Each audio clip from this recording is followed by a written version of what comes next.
Hello বন্ধুরা, কেমন আছো তোমরা? আশা করি তোমরা সকলে ভালো আছো। তো রান্নাঘরে তোমাদের সবাইকে স্বাগত।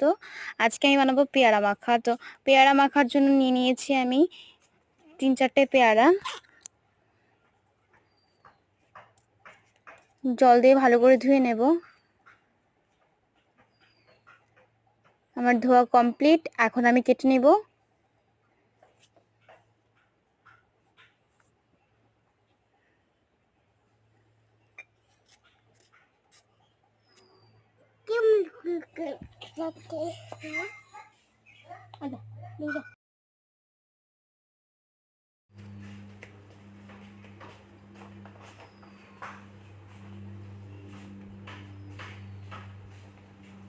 ছোট ছোট পিস করে নিয়েছি।